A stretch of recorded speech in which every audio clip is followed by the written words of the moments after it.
Se lo había pegado a la PC. Eso. Bueno, iniciemos con adrenérgicos. Bueno, para recordarles cómo es la división del sistema nervioso autónomo, que forma parte del sistema nervioso periférico. Recuerden que está dividido en sistema nervioso simpático y sistema nervioso parasimpático. Ahora nos vamos a enfocar en el sistema nervioso simpático. Con esta lámina lo que quiero es recordarles cómo es la distribución de las fibras y de los neurotransmisores usados por parte del sistema nervioso autónomo. Recuerden que siempre el neurotransmisor a nivel preganglionar va a ser la acetilcolina y que se va a unir a receptores N2 o NN, que son receptores nicotínicos. Mientras que a nivel postganglionar, esta vez nos vamos a enfocar es en el sistema nervioso simpático. Entonces, a nivel postganglionar, los neurotransmisores, ¿cuáles van a ser? Las catecolaminas. ¿Y cuáles son las catecolaminas? Adrenalina, noradrenalina y dopamina. Siempre son esos tres, recuerden mencionar siempre los tres, no es solo adrenalina y noradrenalina. La dopamina siempre está involucrada en unas sinapsis específicas, pero bueno, a veces se suele dejar por fuera. Ahora, ¿cómo es esa distribución de esos neurotransmisores? Recuerden que el sistema nervioso simpático, a su vez, está formado como por dos tipos de neuronas, los que salen directamente de la médula espinal, de la columna o del haz intermedio lateral a nivel de la sustancia gris de la médula, y esas neuronas producen principalmente noradrenalina, mientras que las que nacen de las células cromafines ubicadas a nivel de la médula suprarrenal van a sintetizar principalmente adrenalina.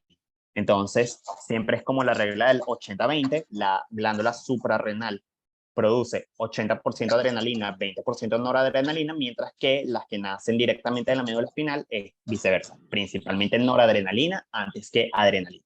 ¿Y cuáles van a ser los receptores ubicados a nivel postsináptico? Van a ser los receptores adrenérgicos, que a su vez se dividen en dos, receptores alfa y receptores beta, que los voy a mencionar más adelante, y tipo cuáles son los segundos mensajeros que utilizan. Y a su vez, cada uno de ellos se subdividen en sus subtipos. Los receptores alfa se dividen a su vez en receptores alfa 1 y alfa 2, y los receptores beta en beta 1, beta 2 y beta 3. Y van a ejercer sus efectos sobre los respectivos órganos efectores del sistema nervioso autónomo, que si se recuerdan de la prepa pasada, van a ser el músculo cardíaco, las glándulas y el músculo liso principalmente. Entonces, aquí es una imagen que resumen cuáles son las funciones del sistema nervioso simpático en los principales sistemas que les había mencionado en el caso del parasimpático. Es decir, a nivel del ojo, a nivel cardíaco, a nivel respiratorio, a nivel gastrointestinal, a nivel geniturinario. Y recuerden que aquí vamos a meter como un sexto sistema que es mucho más importante, que es el de los vasos sanguíneos. Que recuerden que en el parasimpático eso no pasaba, sino que era como de una forma indirecta, que era a través de los receptores M3 ubicados a nivel del endotelio. Aquí el simpático sí juega un papel importante porque hay receptores adrenérgicos, ya sea alfa o beta, ubicados a nivel del músculo liso, mientras que en el parasimpático son receptores obviamente muscarínicos, pero a nivel del endotelio. Entonces, eso es importante que lo tengan en cuenta. ¿Y cuáles son los efectos del simpático? Bueno, como el simpático es el sistema que se encarga de todas aquellas situaciones de estrés, de lucha, de huida, van a ser todas esas funciones que van a tratar de aumentar, por así decirlo, la función de los órganos necesarios para esas situaciones. Entonces, a nivel del ojo, van a producir contracción del músculo radial del iris, que eso es lo que va a hacer generar midriasis, es decir, dilatación de la pupila, a diferencia del parasimpático, en donde hay contracción de las fibras circulares del iris, que eso lo que hace es miosis o contracción. Entonces, eso es importante que lo tengan presente, que en el simpático se contrae, son las fibras radiales, mientras que en el parasimpático son las fibras circulares. En las glándulas salivales, recuerden que el simpático, aquí voy a meterme de una con la parte gastrointestinal, el simpático inhibe prácticamente toda la función gastrointestinal. Entonces, ya a nivel de la boca, específicamente a nivel de las glándulas salivales, van a hacer una secreción mucho más viscosa, más espesa, es decir, van a disminuir la secreción salival. Y a nivel gastrointestinal van a disminuir todas aquellas funciones que lleven que favorezcan la digestión. Es decir, van a disminuir el peristaltismo intestinal, van a aumentar el tono de los esfínteres y al mismo tiempo van a disminuir la secreción glandular, tanto pancreática como de las propias células epiteliales del intestino hacia la luz intestinal. A nivel del corazón, es importante porque todos sabemos que en situaciones de estrés, el corazón se acelera, es decir, va a haber taquicardia. Entonces, prácticamente el simpático lo que hace sobre el sistema cardiovascular va a ser aumentar todas las funciones intrínsecas del corazón, es decir, va a producir inotropismo, cronotropismo, dromotropismo y batmotropismo positivo. A nivel respiratorio va a producir broncodilatación, porque precisamente si estamos aumentando la función cardiovascular, la parte respiratoria también tiene que aumentar, tiene que aumentar en cierta forma la entrada de aire hacia el sistema respiratorio para favorecer mayor la oxigenación. Y a nivel de los genitales, el simpático va a favorecer, o sea, a nivel genitourinario, va a favorecer primero el llenado de la vejiga. ¿Y eso cómo lo hace? Relajando el músculo detrusor y contrayendo el músculo, el esfínter interno de la vejiga. Y eso favorece que se llene la vejiga de orina. A nivel de los genitales masculinos va a estimular la eyaculación y a nivel de los vasos sanguíneos van a haber dos tipos de funciones, porque eso va a depender del receptor al que se una. Entonces puede inducir vasodilatación en ciertos tejidos, pero al mismo tiempo puede inducir vasoconstricción en determinados tejidos. Entonces, fíjense que aquí abajo en la imagen ven que vasos sanguíneos sale dilatación y constricción, y que salen órganos, órganos distintos. La vasodilatación es predominantemente a nivel del músculo esquelético, mientras que la vasoconstricción es sobre eso, todos aquellos órganos que no son necesarios durante una situación de estrés, de lucha, de huida. Todo eso lo vamos a ver, ahora todas estas funciones las voy a correlacionar después con los receptores y su ubicación y cuál es el mecanismo molecular para que se expliquen cada una de esas funciones. Entonces esta es una imagen que resume más de lo mismo, solo que fíjense que en cada una de esas funciones que les acabo de dar ya están indicados los receptores que se predominantemente en cada uno de esos tejidos. Entonces fíjense que por ejemplo, como para darles un preámbulo, los receptores beta 1, no sé si ven mi cursor que se mueve, díganme a ver por qué. Sí, sí lo vemos. Sí, Ok.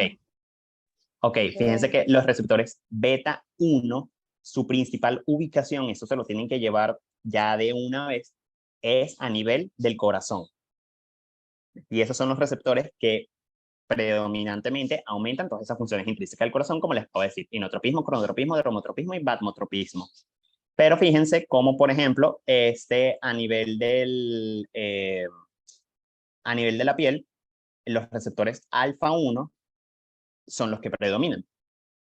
Como a nivel respiratorio, aquí al lado, ven que los beta 2 son los que predominan y van a favorecer toda la función de la broncodilatación.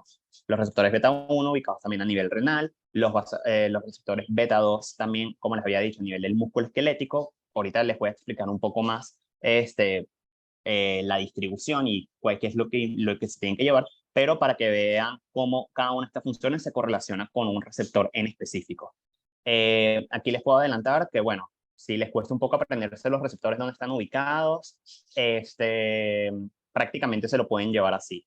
Receptores alfa, recuerden, alfa 1, alfa 2. Los receptores alfa 1 están predominantemente en músculo liso. Son predominantemente receptores postsinápticos ubicados en músculo liso. Los receptores alfa 2 son receptores predominantemente presinápticos, ubicados a nivel, obviamente, de la hendidura sináptica y ubicados en el terminal sináptico. Los receptores beta, también yo me los aprendí con esta mnemotecnia. Beta 1 son predominantemente en corazón. ¿Por qué? Porque nosotros solo tenemos un corazón, beta 1. En cambio, los receptores beta 2 están predominantemente en los pulmones. ¿Cuántos pulmones tenemos nosotros? 2, beta 2. Y los receptores beta 3, bueno, no tienen una mnemotecnia, pero eso es fácil porque se ubican principalmente en tejido adiposo. Entonces así van viendo cómo es, o por lo menos si les sirve esa mnemotecnia para saber dónde están ubicados los receptores alfa, o por lo menos los receptores beta. Ok, esta parte es importante porque la suelen preguntar. Fíjense que aquí vamos a hablar más o menos los mismos mecanismos que habíamos hablado o por lo menos los que les dio Carlos en cuanto a la síntesis, almacenamiento y liberación de las catecolaminas. Muchos procesos son similares a los que ocurren con la acetilcolina. ¿Y cuál es la importancia de todo esto? Bueno, los procesos de síntesis, de almacenamiento y de liberación de catecolaminas son blancos terapéuticos, que les voy a mostrar más adelante. Entonces, ¿qué es lo que tienen que llevarse de cómo se sintetizan las catecolaminas? Primero tienen que llevarse que el aminoácido precursor para la síntesis de cualquier catecolamina, ya sea adrenalina, noradrenalina o dopamina, es la tirosina. Ahora, a nivel de estas neuronas, sí, de las neuronas, la tirosina, a través de la acción de la tirosina hidroxilasa, se va a transformar en dopa. La dopa, a través de la acción de la descarboxilasa de aminoácidos aromáticos, también abreviada como dopa descarboxilasa, se va a transformar en dopamina.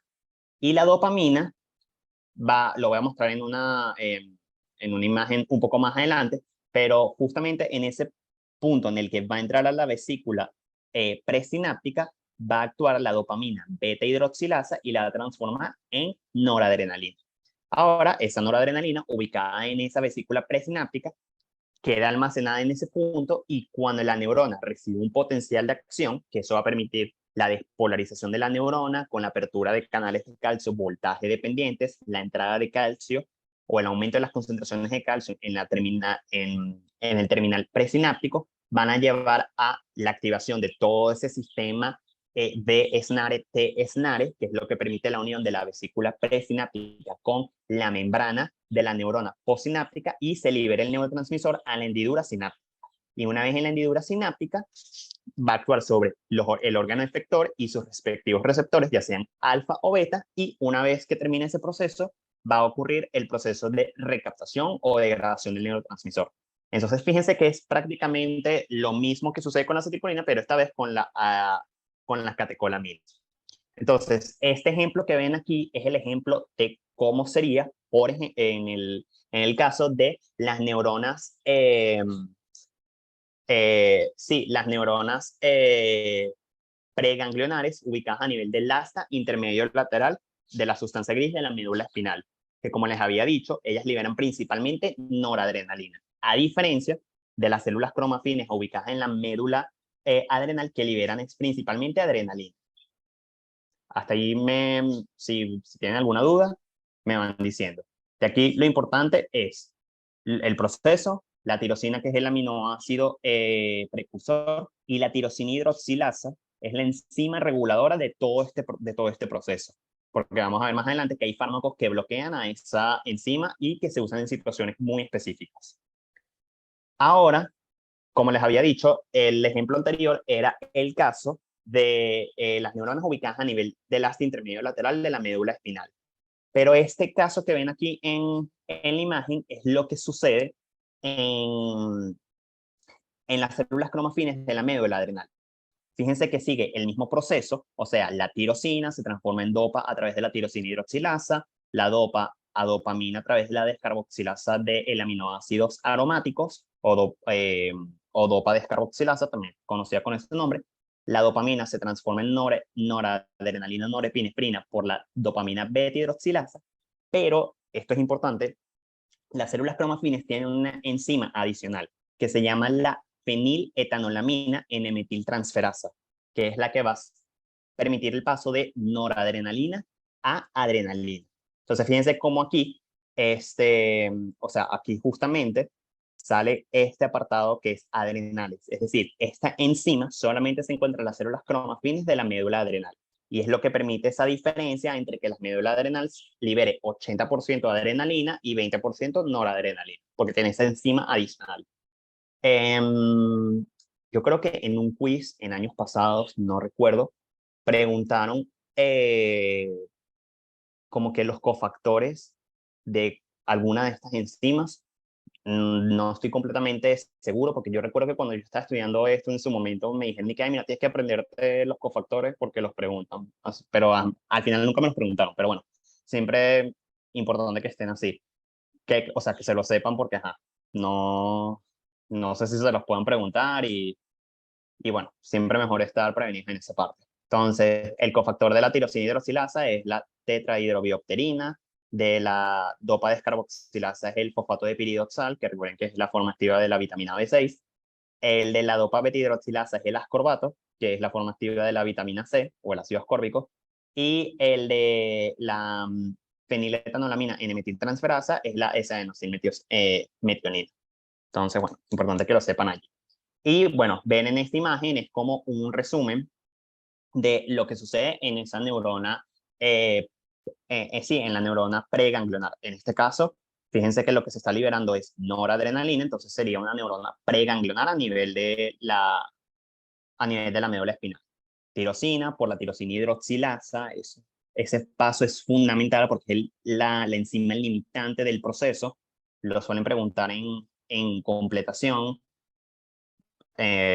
Importante que se sepan el nombre de la enzima. Esa enzima transforma la tirosina en dopa. La dopa pasa dopamina a través de la descarboxilasa de L-aminoácidos aromáticos o dopa descarboxilasa. Luego la dopamina, en el momento que está entrando en la vesícula presináptica, a través de la dopamina beta-hidroxilasa, se transforma en noradrenalina. Y esa noradrenalina queda almacenada en la vesícula. Cuando llega el potencial de acción, aumentan las concentraciones intracelulares de calcio por activación de los canales de calcio dependientes de voltaje y se libera la noradrenalina a la hendidura sináptica. Entonces voy a aprovechar esta imagen para hablarles un poco ya de una del proceso de recaptación. Entonces, fíjense que la noradrenalina, cuando se libera, puede, en primer lugar, unirse a sus receptores adrenérgicos a nivel de la membrana postsináptica. ¿Cuáles son esos receptores adrenérgicos? Como ya les había dicho, receptores alfa o receptores beta que van a inducir una respectiva acción. Ahora, ¿cuál es el efecto de cada uno de esos receptores? Lo voy a mencionar más adelante, pero aquí me voy a enfocar en la parte de la recaptación, ya que está representada en la imagen. La noradrenalina, al igual que como les había dicho con la acetilcolina, que el principal proceso de o lo que disminuye la concentración de adrenalina en la hendidura sináptica era la recaptación, aquí pasa lo mismo con las catecolaminas. Casi que el 80% del, de la noradrenalina ubicada en la hendidura sináptica o sea, disminuye o deja de estar presente en ese momento a través de su recaptación, a través de un transportador llamado transportador de noradrenalina. También existe, si mal no recuerdo, este transportador creo que no es específico o sea, no es tan específico y sirve tanto para la noradrenalina como la adrenalina. O no, de esa parte sí no estoy completamente seguro si existe otro transportador específico para la adrenalina. Pero el punto es que hay un transportador presináptico para las catecolaminas. Y eso es sumamente importante. O sea, este transportador, aunque no lo crean, es importante porque existen fármacos e incluso sustancias ilícitas que actúan sobre este transportador, lo bloquean y pueden hacer que las catecolaminas permanezcan más en la hendidura sináptica. Por ejemplo, la cocaína, que es una droga de uso ilícito, su mecanismo de acción es que ella inhibe ese transportador y por eso la adrenalina o la noradrenalina quedan más en la hendidura sináptica, se unen más a receptores adrenérgicos postsinápticos e inducen todos los efectos eh, simpático-miméticos típicos de la cocaína. Por eso ven que, o por lo menos lo ven en las películas, eh, y en las series, que las personas que consumen esa droga tienen una hiperactivación simpática tremenda que, que lo que hace es aumentar toda esa descarga presináptica. Ya, denme un momento que me están llamando.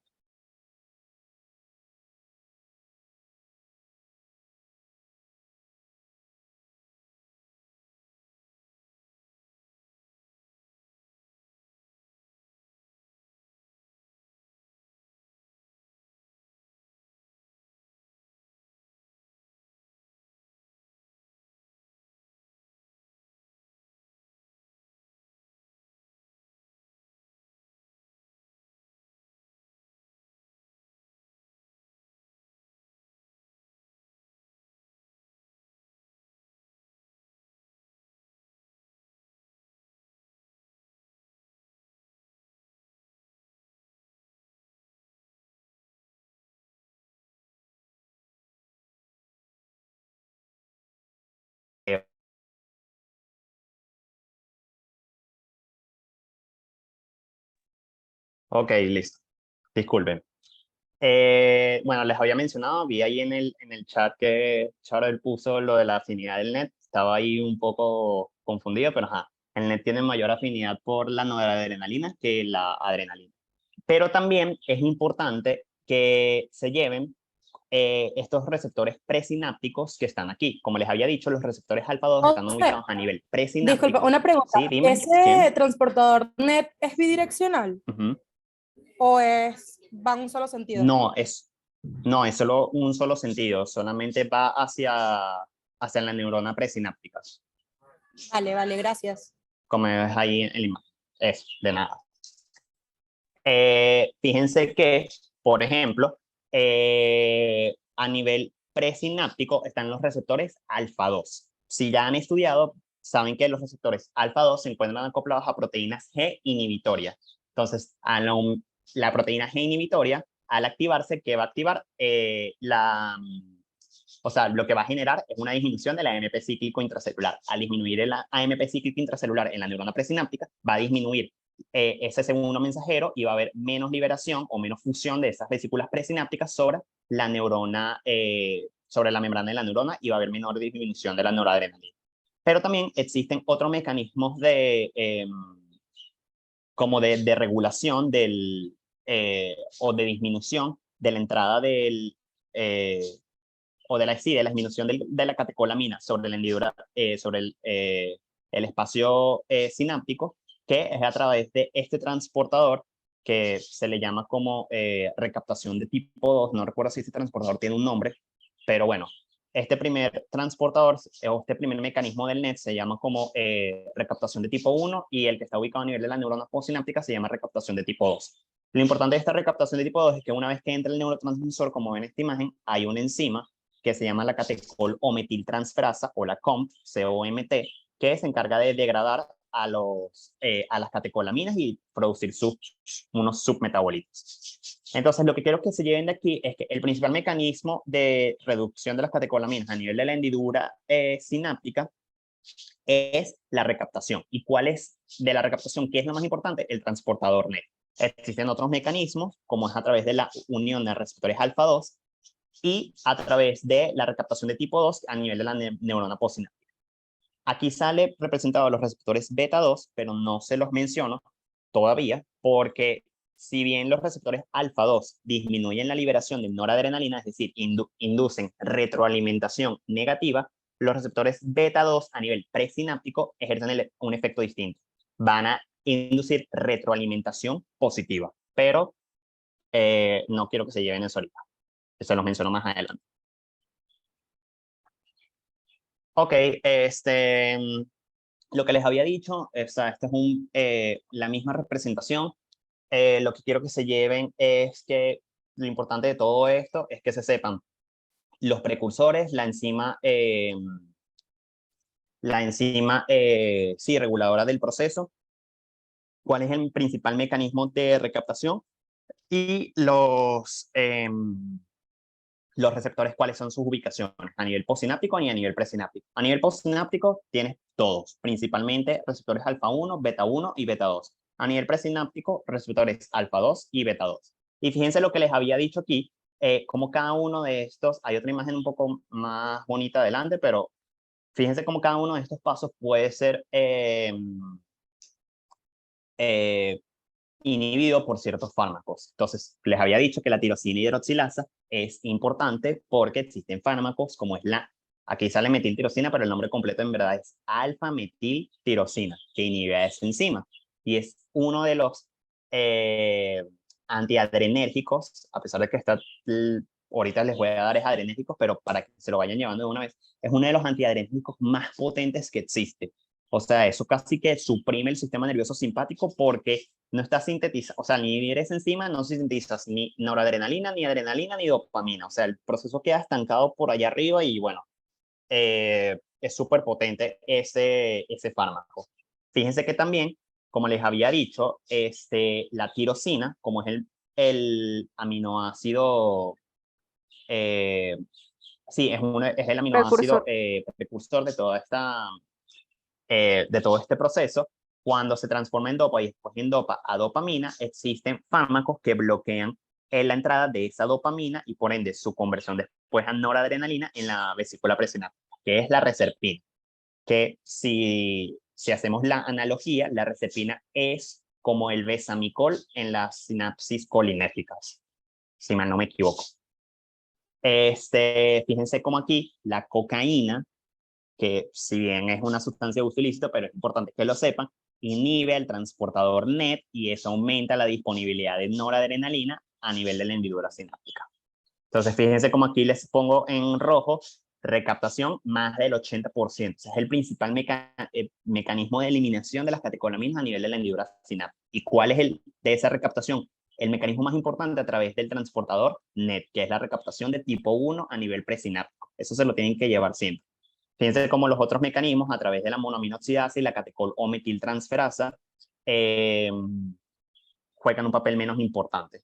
Se me había olvidado decirles que la MAO, que es la monoaminoxidasa, es la que degrada las catecolaminas a nivel de la neurona presináptica, mientras que la catecol o metiltransferasa es la que las degrada a nivel de la célula postsináptica. Entonces aquí es como para mencionarles los tipos de recaptaciones. Les había dicho la recaptación tipo 1 y la recaptación de tipo 2. La recaptación de tipo 1 es aquella que es mediada principalmente a través del transportador NET. La especificidad, como lo había dicho Charles en el chat, es principalmente para la noradrenalina, después le sigue la adrenalina y después el isoproterenol, es de localización neuronal porque está a un nivel presináptico. Tiene otros sustratos, no me parece que esto sea importante, pero fíjense cómo hay inhibidores específicos de SNET, como les había dicho, la cocaína, los antidepresivos tricíclicos, la fenoxibenzamina, la anfetamina, que se los voy a mencionar más adelante. Y fíjense cómo la recaptación de tipo 2 es mucho más específica para la adrenalina que la noradrenalina, es no neuronal, porque recuerden que está a nivel postsináptico.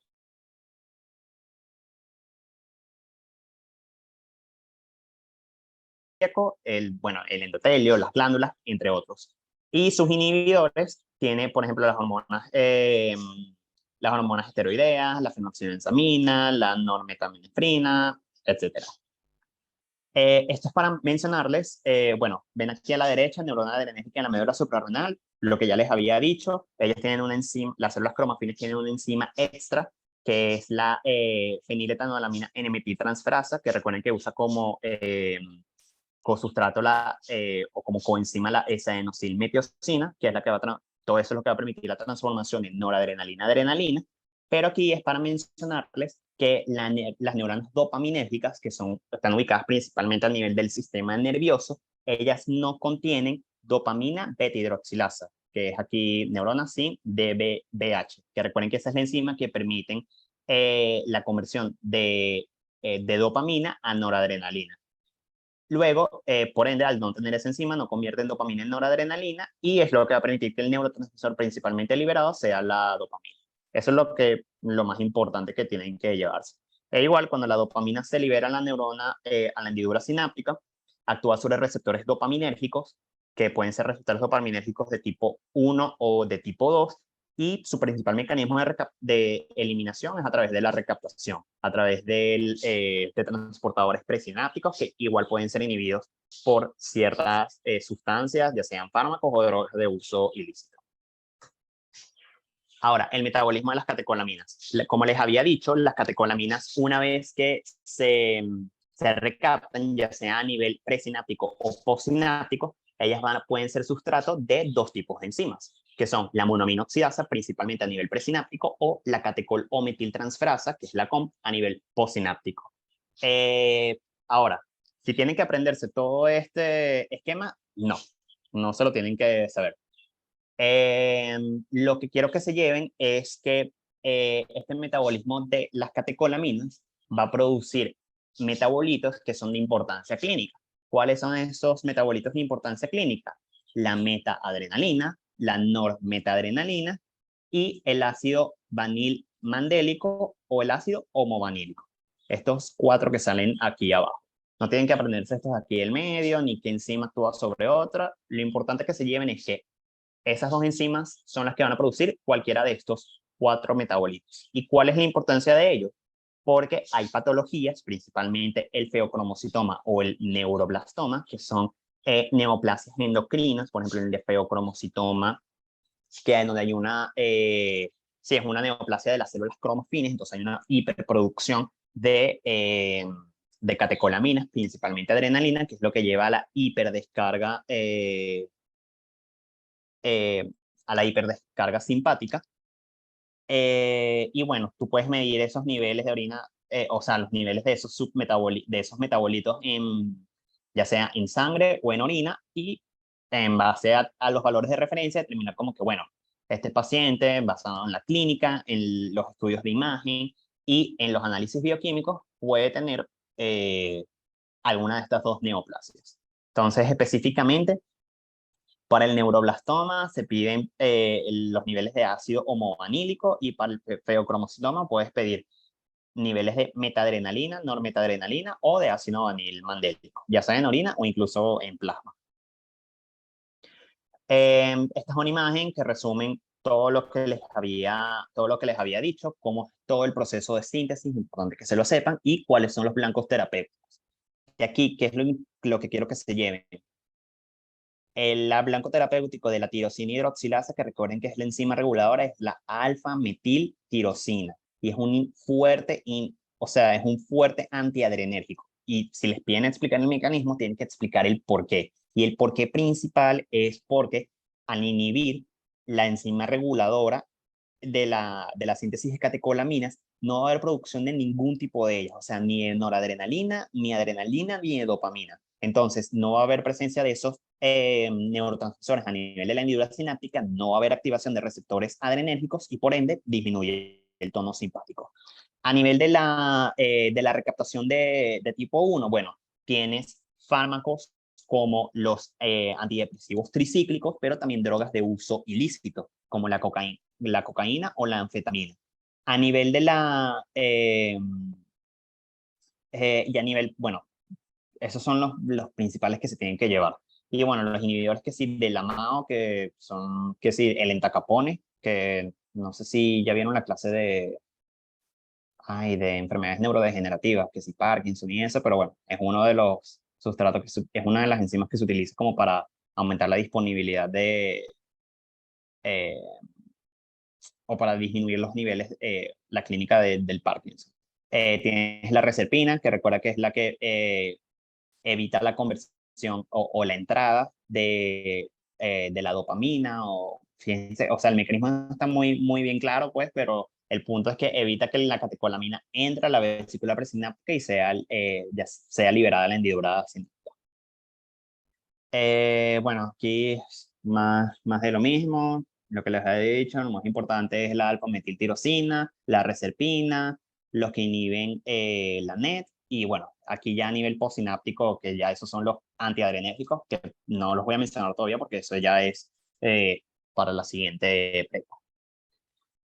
Aquí, bueno, también este cuadro les resume, fíjense, bloqueo de la síntesis del neurotransmisor, tienes la alfa-metiltirosina y la alfa-metildopa no exactamente inhibe la alfa-metiltirosina, tiene otro mecanismo de acción, pero que es un falso neurotransmisor, se los voy a mencionar más adelante, pero bueno, la alfa-metiltirosina, el efecto es depresión de noradrenalina. Los que bloquean el sistema de transporte de vesículas, ya les había dicho, la reserpina. Entonces, ¿qué pasa? Si no entra la catecolamina, la vesícula presináptica, queda en el citoplasma, y al quedar en el citoplasma de la neurona presináptica es sustrato para la enzima monoaminoxidasa, que ya les había dicho, es la enzima que se encarga de la degradación de las catecolaminas a nivel presináptico. Los que bloquean, por ejemplo, la recaptación, como les había dicho, cocaína, que es droga de uso ilícito, la anfetamina o la imipramina, que es un antidepresivo tricíclico, eso lleva a la acumulación de noradrenalina en la hendidura sináptica, y por ende mayor activación de los receptores postsinápticos, adrenérgicos. La liberación del neurotransmisor, anfetamina y la tiramina, se los voy a mencionar más adelante, o la inhibición del metabolismo del neurotransmisor, como es los inhibidores de la monoaminoxidasa. Ahora, como les había dicho, las catecolaminas, las principales, se pueden dividir en endógenas y exógenas. Las exógenas es el isoproterenol, no es tanto de uso clínico, pero bueno, aún se estudia porque sirve como para ver cuáles son los efectos, tanto a nivel de la unión a receptores alfa y a receptores beta. pero lo importante es que se lleven es que las catecolaminas endógenas son la noradrenalina, la adrenalina y la dopamina. Como les había dicho, la noradrenalina es un neurotransmisor periférico sintetizado principalmente por las células preganglionares simpáticas a nivel de la columna o del asta intermedio lateral de la sustancia gris de la médula espinal. La adrenalina es principalmente a través de la médula suprarrenal y bueno, la dopamina que tiene acciones periféricas y también está sintetizada a nivel central. Ahora, esto, no sé, ya creo que tengo otra imagen. No, ok. Esto es importante, cómo se clasifican las aminas o las drogas simpaticomiméticas. Se sintetizan, o sea, se clasifican en las de acción indirecta, las de acción indirecta y las de acción mixta. ¿Cuáles son las aminas o las drogas o las sustancias simpaticomiméticas de acción directa? Son todas aquellas que se unen o actúan directamente sobre los receptores adrenérgicos. Las de acción indirecta son aquellas que mejoran la disponibilidad de noradrenalina o adrenalina a nivel de la hendidura sináptica. Y las de acción mixta son las que tienen ambos mecanismos. Es decir, cuando están en la hendidura sináptica, se unen a receptores adrenérgicos, es decir, esa sería su acción directa, pero al mismo tiempo ellas lo que hacen es mejorar la disponibilidad de las catecolaminas endógenas a nivel de la hendidura sináptica. Y esa sería su acción indirecta. ¿Y cuáles son los mecanismos de esa acción indirecta?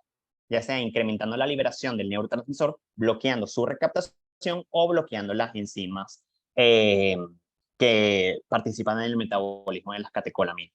Entonces, fíjense que ahí les tengo, o sea, aquí están escritos como algunos ejemplos de los fármacos de acción directa, indirecta y acción mixta. Por ejemplo, la nafasolina es un agonista alfa 1. Entonces, por eso es una droga de acción directa, porque cuando la nafasolina llega a la hendidura sináptica, se une a receptores alfa 1 y al estimularlo directamente el receptor se clasifica como de acción directa. Pero, por ejemplo, ¿cuál es una droga de acción indirecta? Los antidepresivos tricíclicos. ¿Por qué? Porque, por ejemplo, ellos inhiben al transportador NET y aumentan, o sea, al inhibir del transportador NET, las catecolaminas van a permanecer más en la hendidura sináptica y eso aumenta la probabilidad de unión a receptores adrenérgicos postsinápticos. ¿Qué otra droga es simpaticomimética de acción directa? Como les había dicho, la cocaína. ¿Por qué? Porque también inhibe al NET. ¿Y cuáles son de acción mixta? Es decir, actúan de ambas formas. Por ejemplo, la efedrina, que es una droga, es un fármaco que se usa comúnmente, o drogas de uso ilícito como la anfetamina. Porque la anfetamina no solo aumenta la liberación de las catecolaminas a nivel de la hendidura, a nivel de la terminal presináptica, sino que también inhibe su recaptación y a su vez la anfetamina puede actuar directamente sobre receptores adrenérgicos. Entonces, fíjense cómo tiene 3 acciones y genera una descarga simpática tremenda. Igual más adelante les tengo la imagen como para que lo vean. Ahora, ya dejando un lado de eso, la parte de la síntesis, el almacenamiento y liberación, vamos a entrar con la parte de los receptores. Esto es sumamente importante. O sea, los receptores tienen que manejarlos perfecto en cuanto a cuáles son los segundos mensajeros que utilizan y cuál es la ubicación de cada uno de ellos y cuál es la especificidad que tienen, o más bien, cuál es la especificidad del neurotransmisor hacia cada uno de esos neurotransmisores. De aquí, lo que se tienen que llevar de una, porque se los van a preguntar, o sea, seguramente les ponen alguna pregunta de redacción, como cuando les pase la foto de mi quiz van a ver cómo se los pueden preguntar y cómo lo tienen que justificar, es cuál es la especificidad de las catecolaminas hacia los neurotransmisores. Entonces, los receptores alfa adrenérgicos, o más bien, lo voy a poner de esa forma. La noradrenalina es una catecolamina que se une más a receptores alfa que a receptores beta. Entonces ven como aquí en receptores alfa, la noradrenalina está primero, le sigue la adrenalina y después le sigue el isoproterenol. Entonces, cada vez que piensen en receptores alfa, lo primero que les tiene que venir en mente es que primero se va a unir la noradrenalina. O sea, la noradrenalina en pequeñas concentraciones se une primero a receptores alfa. Luego le sigue la adrenalina y después el isoproterenol. Mientras que con los receptores beta es al revés. El isoproterenol, que es una catecolamina exógena, como les había dicho, se une principalmente a receptores beta, luego le sigue la adrenalina y por último la noradrenalina. Aquí es importante que sepan también que la unión de cada uno de estos neurotransmisores o cada una de estas moléculas depende de su concentración. A pequeñas concentraciones, la noradrenalina se une principalmente, como les había dicho, a receptores alfa-adrenérgicos. Pero a medida que la noradrenalina aumenta sus concentraciones aumentan, etcétera, etcétera, etcétera, la noradrenalina después va a adquirir más afinidad por los receptores beta. Y viceversa pasa con la adrenalina. La adrenalina a pequeñas concentraciones se une a receptores beta. Y a medida que aumentan sus concentraciones, la afinidad no solo va a estar hacia receptores beta, sino también hacia receptores alfa. Ahora, como les había dicho, receptores alfa y receptores beta se dividen en receptores alfa 1 y alfa 2, receptores beta, beta 1, beta 2, beta 3. Todos son receptores metabotrópicos, es decir, se encuentran acoplados a segundos mensajeros. ¿Y cuáles son esos segundos mensajeros? Aquellos que están acoplados a proteínas G. Entonces, aquí, esto es demasiado importante que se lo sepan, o sea, esto se lo tienen que llevar sí o sí. Los receptores beta 1 se encuentran acoplados a proteína G estimulatoria. Es decir, ¿qué pasa cuando se une, como les había dicho, la adrenalina a receptores beta? Porque recuerden que la adrenalina es más beta que alfa. Cuando la adrenalina se une al receptor beta 1, va a haber activación de este complejo trimérico de la proteína G con disociación de la subunidad alfa de la subunidad beta y gamma. Esta subunidad alfa adquiere afinidad por el GTP y va a activar a la adenilatociclasa. La adenilatociclasa permite la conversión de ATP a AMP cíclico. El AMP cíclico, como segundo mensajero, va a permitir la activación de proteínas quinasas, principalmente proteína quinasa A, dependiente de AMP cíclico, que va a llevar a la fosforilación de otros sustratos y así a los efectos en los distintos órganos que ya les había dicho: músculo cardíaco, glándulas o músculo liso. Si les piden explicar cómo es el mecanismo molecular de los receptores beta 1, tienen que decirlo así exactamente como lo dije. O sea,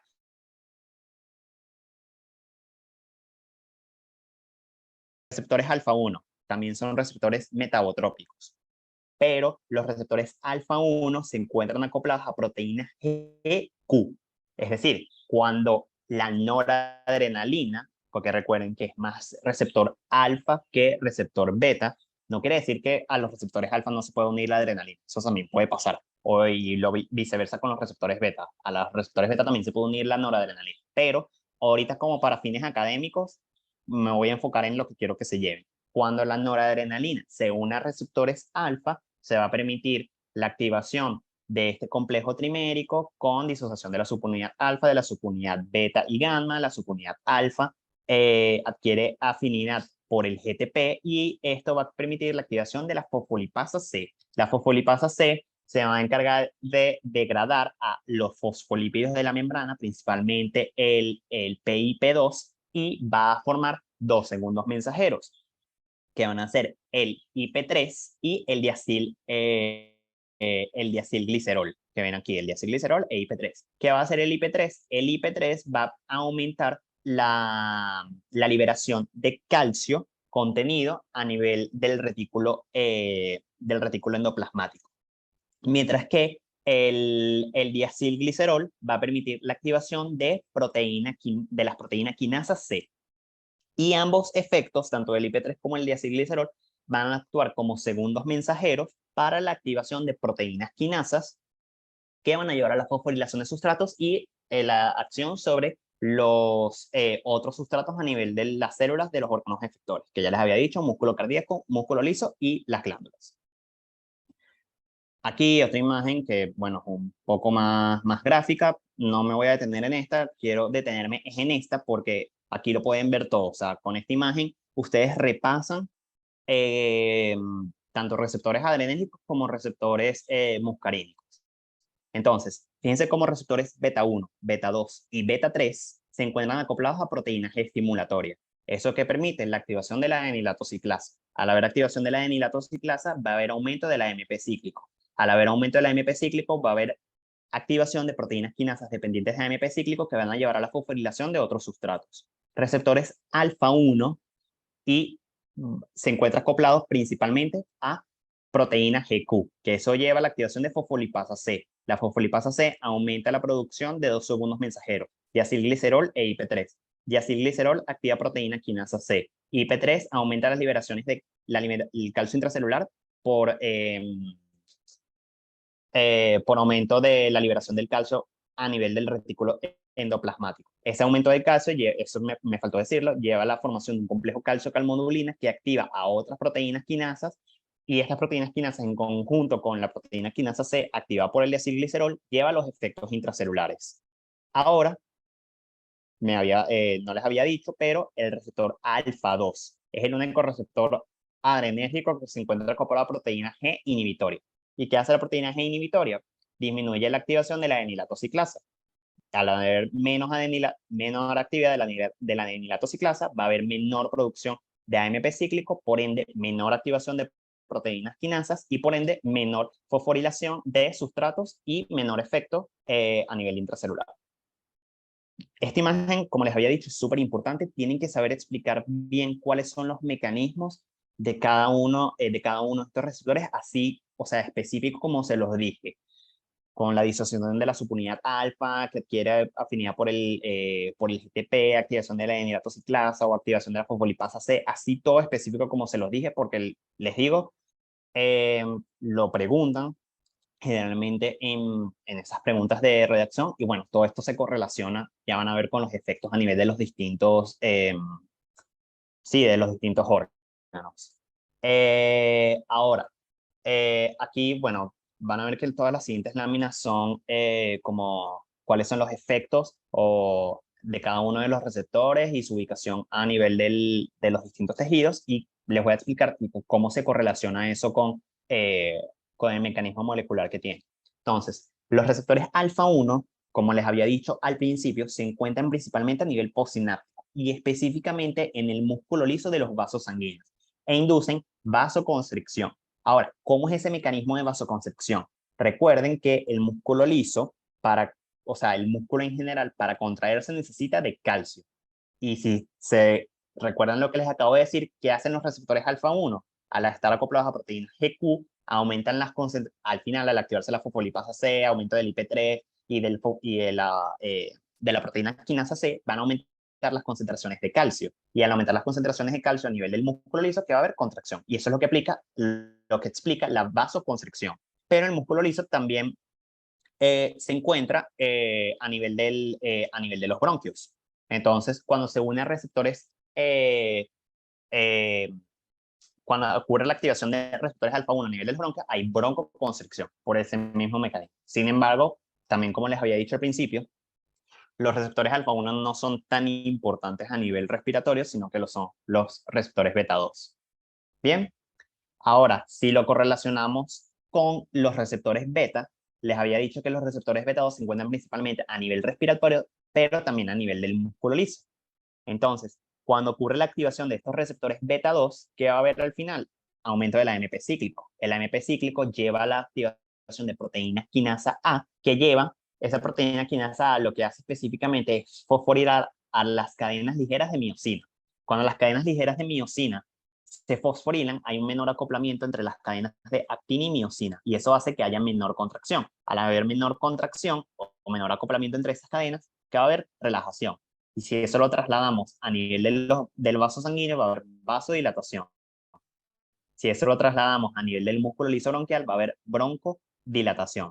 Bien, así es como lo tienen que correlacionar, porque si les preguntan, por ejemplo, explique el mecanismo se lo voy a mencionar más adelante, de por qué la noradrenalina se utiliza en el shock séptico. Entonces, se lo voy a mencionar más adelante, pero es que sepan correlacionar cómo la noradrenalina, los receptores alfa, aumenta la vasoconstricción por todo ese mecanismo molecular y cómo lleva así a su uso en el shock séptico. Que si recuerdan de fisiopatología, en el shock séptico lo que hay es una vasodilatación extrema y es lo que hace que la presión arterial caiga porque hay un proceso inflamatorio muy severo. Entonces, al tú contrarrestar esa vasodilatación severa a través de un fármaco que induce vasoconstricción, puedes corregir ese proceso. Ok, a nivel del tracto, gastrointestinal, como les había dicho, el sistema nervioso simpático lo que hace es disminuir todas las funciones del peristaltismo, porque produce relajación del músculo liso gastrointestinal y aumento de la contracción de los esfínteres. Entonces, fíjense cómo aquí, o sea, cómo es ese proceso que lo hace el simpático. A nivel de los esfínteres, las catecolaminas se unen a receptores alfa 1, mientras que a nivel del músculo liso en todo el intestino se une a receptores beta 2, que lo que producen es la relajación de ese músculo, mientras que a nivel de los esfínteres inducen contracción. Entonces, si tú relajas el músculo a nivel del intestino y aumentas la contracción, lo que tú estás haciendo es que el contenido intraluminal del intestino queda allí, no avance y por ende disminuye todo el proceso eh, sí, de la función gastrointestinal. Fíjense cómo los receptores beta 1 se ubican principalmente a nivel del corazón y aumentan todas las funciones. Aquí sale solo frecuencia, pero en verdad son todas las funciones del corazón: inotropismo, cronotropismo, dromotropismo y plasmotropismo. Fíjense cómo, para ver aquí, a nivel del tejido adiposo, aquí sale beta 1, pero en realidad la lipólisis es a través de receptores beta 3. Como a nivel de los mastocitos, esto es importante porque se los voy a mencionar más adelante con la adrenalina, hay principalmente receptores beta 2, eso inhibe la función de los mastocitos. Y para ver qué me faltaba aquí.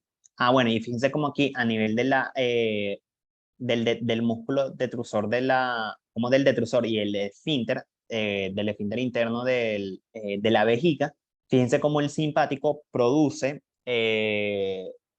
o sea, favorece el llenado de la vejiga y por ende, o sea, no induce la micción. ¿Por qué? Porque cuando las catecolaminas, principalmente la adrenalina, se unen a receptores beta 2, induce relajación del músculo liso del detrusor y eso permite que la vejiga se llene, pero al unirse a receptores alfa 1, a nivel del esfínter, se contrae y hace que la orina no fluya. Entonces, con la relajación del detrusor más la contracción del esfínter, es que se permite el llenado de la vejiga. Bueno, como les había dicho, estos son, aquí ya hay una serie de cuadros como para que sepan cuáles son las funciones de cada uno, o sea, que ejerce el simpático en cada uno de los órganos y cómo se correlaciona con los receptores. Rápidamente, el corazón, principalmente receptores beta 1, cuando la adrenalina, que es el principal catecolamina con afinidad hacia receptores beta, según receptores beta 1, va a un aumento del AMP cíclico y eso va a aumentar todas las funciones del corazón: cronotropismo, inotropismo, dromotropismo y plasmotropismo. A nivel del ojo, recuerden que el simpático induce midriasis, porque permite la contracción de las fibras radiales de la pupila, y al haber contracción de esas fibras radiales, no de las circulares, va a haber esa midriasis, y recuerden que esa contracción de las fibras radiales es dada por receptores alfa 1. ¿Por qué? Porque aumenta las concentraciones intracelulares de calcio. A nivel bronquial va a producir broncodilatación a través de receptores beta 2. A nivel de los vasos sanguíneos, por ejemplo, a nivel visceral, cutáneo, va a producir vasoconstricción a través de receptores alfa 1, pero a nivel del músculo esquelético, que eso no se los había mencionado, se produce vasodilatación a través de receptores beta 2. Eso es importante que se lo lleven. Fíjense cómo a nivel gastrointestinal va a haber una disminución de todo el tono gastrointestinal, de la contracción y el aumento de los esfínteres, dado por receptores alfa 1 y beta 2, como a nivel de genitourinario, la relajación del detrusor ocurre a través de receptores beta 2, pero la contracción del trígono o del músculo del esfínter interno de la vejiga es a través de receptores alfa 1. La lipólisis, aquí sale receptores beta 1, pero en verdad es más por receptores beta 3. Como la secreción de renina, esto también es muy importante, es a través de receptores beta 1, por eso es que el simpático aumenta la presión arterial, porque no solo lo hace a través del aumento de la resistencia vascular periférica, sino también a través de la activación del sistema renina-angiotensina-aldosterona. Y bueno, ¿cuáles son los efectos metabólicos? En general, las catecolaminas son hormonas diabetógenas porque aumentan la glicemia. Y eso lo hacen a través de aumentando la glucogenólisis y la neoglucogénesis. Aquí, bueno, más de lo mismo. Esto no me voy a detener porque ya se los he dicho mucho, pero bueno, es para que vean cuál es el efecto de los receptores José, alfa. una pregunta. Sí. ¿Por qué beta 2 causa vasodilatación si está acoplado a GS? Porque, ya va, déjame ver, ok. Recuerda que en este caso les había dicho que al unirse la adrenalina al receptor beta 2, eso pasa principalmente a nivel o sea, de los vasos sanguíneos a nivel del músculo esquelético. Porque recuerda que el sistema simpático produce, o sea, es el sistema para las situaciones de huida y de lucha. Para esas situaciones, uno necesita un mayor aporte sanguíneo hacia los músculos, porque, como les había dicho, es ese sistema que nos permite, que nos prepara para la acción.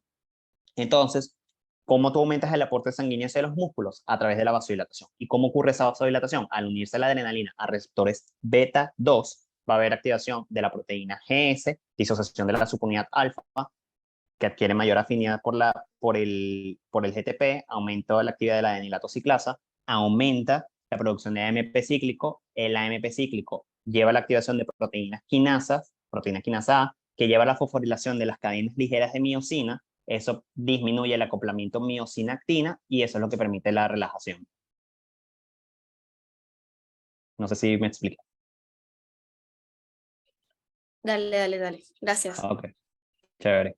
Fíjate que es todo lo contrario que cuando se une a receptores alfa. Cuando hay receptores alfa y aumento del calcio, el calcio lleva al aumento de ese complejo calcio-calmodulina, que ese complejo calcio-calmodulina, recuerden que la calmodulina es recuerdo que era una de las proteínas que regulaba como que ese acoplamiento actina-miocina y es lo que permite que haya vasoconstricción.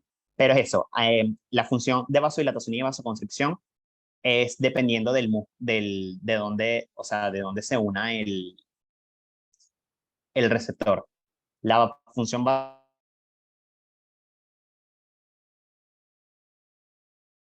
órganos que no son necesarios durante una situación de estrés o de lucha, que es que si la piel, el tracto gastrointestinal, a nivel renal, ese tipo de cosas. Aquí, bueno, yo les paso la presentación, pero para que vean cómo están ubicados cada uno de estos receptores, lo importante que quiero que se lleven es que el receptor es alfa 1, es en la mayor parte del músculo liso vascular y produce vasoconstricción a nivel del dilatador de la pupila, a nivel eh, del músculo liso piloerector, a nivel de la próstata. A nivel del corazón no es tan importante. Los receptores alfa 2 son principalmente presinápticos.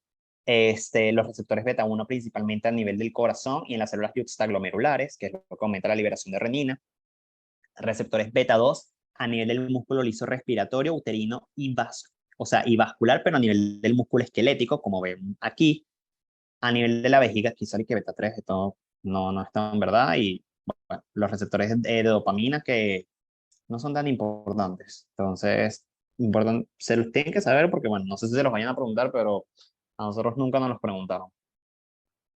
Otro cuadro que resumen lo mismo, no me voy a detener allí tanto, pero, ajá. Aquí esta imagen es como el resumen de todo eso. Cuando les digan receptores beta 1, piensen principalmente en corazón. ¿Y qué hace? Inotropismo, cronotropismo, dromotropismo y vagotropismo positivo. ¿Eso en qué se traduce? En taquicardia. Los receptores beta 1, recuerden que también se encuentran a nivel de las células juxtaglomerulares. Y eso es lo que va a permitir el alimento de la liberación de renina. Cuando digan beta 2, piensen en músculo liso bronquial y del músculo liso a nivel a nivel del músculo liso bronquial, el músculo liso a nivel del tracto gastrointestinal y del músculo detrusor, que todo eso lo que produce es relajación y favorece la función en cada uno de estos órganos. A nivel del tracto gastrointestinal disminuye el peristaltismo, a nivel del detrusor permite el llenado de la vejiga y a nivel del músculo esquelético permite la vasodilatación y el mayor aporte de flujo sanguíneo sobre el músculo y bueno, también a nivel uterino que permite la relajación. Beta 3, lipólisis. Receptores alfa 1 son principalmente postsinápticos, producen vasoconstricción, midriasis, relajación, bueno, no relajación de músculo liso gastrointestinal, no tanto, la constricción más bien a nivel del músculo liso en los esfínteres. Y alfa 2 son principalmente presinápticos e inhiben la liberación de neurotransmisores porque se encuentran acoplados a proteínas e inhibitores. Con que se lleven eso, van más que bien. Como les había dicho, beta 1, inotropismo, conotropismo, dromotropismo y batmotropismo. Más allá de eso, no me voy a, o sea, no me voy a detener. Entonces, todo eso lo que hace es aumentar la conducción a nivel del nodo sinusal, del nodo ABET, etcétera, etcétera. Ahora, aquí, esto es para recordarle, porque recuerden que al usar drogas adrenérgicas o simpático-miméticas, los principales efectos, si bien tienen efectos a nivel gastrointestinal, genitourinario, uno de los mayores efectos es a nivel de la presión arterial. Y esto es para explicarles cómo cada una de esas drogas van a afectar o van a aumentar la presión arterial, porque recuerden que el simpático, en general, lo que va a hacer es aumentar la presión arterial, pero lo hace a través de distintos mecanismos, ya sea a través del gasto cardíaco o la resistencia vascular periférica, que esto ser un producto, el aumento de cualquiera va a llevar al aumento de la presión arterial. Ahora, pasando ya ahora sí a los adrenérgicos, vamos a hablar de los agonistas adrenérgicos. Como les había dicho, se clasifican en los de acción directa, los de acción indirecta y los de acción mixta. A su vez, los de acción directa, esta diapositiva es muy importante porque lo suelen preguntar bastante. Sobre todo que sí, en verdadero y falso, ya van a ver cuando les pase foto de mi quiz cómo lo preguntan. Entonces, los de acción directa se dividen a su vez en selectivos y no selectivos. ¿En qué se basa la selectividad? En si son específicos para un solo tipo de receptor o si no son o pueden actuar en distintos tipos de receptores adrenérgicos.